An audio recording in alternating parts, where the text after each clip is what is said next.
Originally, I wasn't sure what genre to go into, but I took Patty Horvath's life writing class as an undergraduate, and I started writing memoirs and personal essays.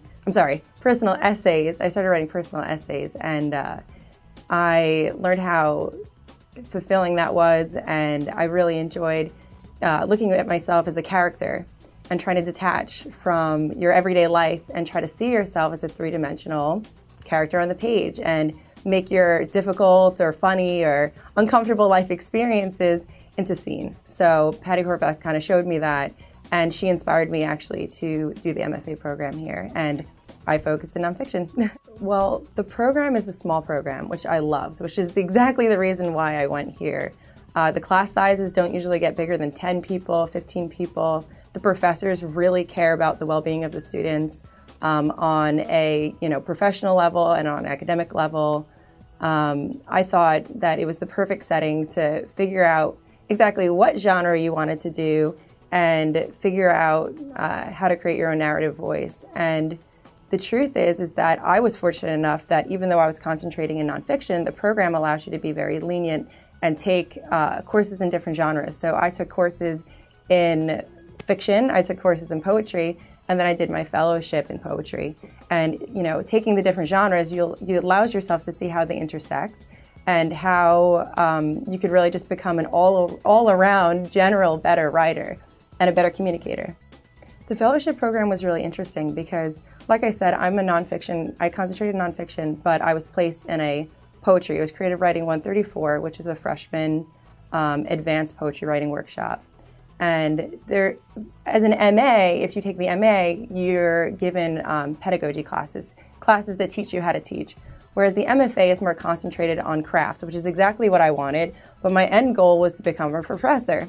So this gave me the behind the scenes of how to, lesson plan, how to deal with, scheduling one-on-one appointments, and how to, just understand that one-on-one attention that you need to connect with students and then run a well-oiled writing workshop.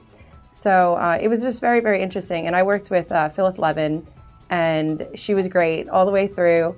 And she actually let me plan some of the lessons, and I was able to go in there and run the workshops, and it was great. And it gave me a lot of confidence to go in there knowing that I planned this lesson, it's working effectively, and I felt like at the end of it that the kids were really getting what I was trying to convey. Now I'm actually an adjunct professor at both Tuoro College and Hofstra University, and I love it, and it's great. And another really great thing about the Hofstra class that I teach is that it's a hybrid, which means that it's half online. We meet 4 days a week. It's a mid-semester course starting in March, so it runs March to May.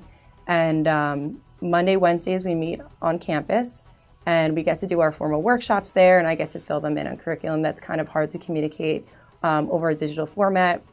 And then Tuesday, Thursday, we meet online. And we have run workshops online, and they were very successful. A lot of the students actually preferred the online, which was very interesting.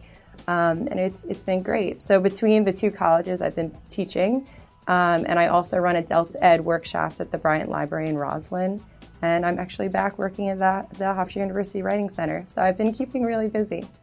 I would tell somebody who's going back for their MFA or considering going back for their MFA to absolutely do it. I originally was hesitant. I wasn't sure if I should just jump into the workforce after undergraduate because I didn't know what I wanted to do. But ultimately I took the MFA, and I found that it's more than just a writing degree. It's a communication degree. It's a fine arts, but also you learn how to communicate in a forum where you're working collaboratively. You have to, build these interpersonal skills that you can't really get in any other program. It's great because you get to do something that you love. You get to write fiction and nonfiction and poetry, but at the end of the day, you're just building those skills to be able to communicate better. So I would say, yes, please do yourself the favor, go out, do the MFA.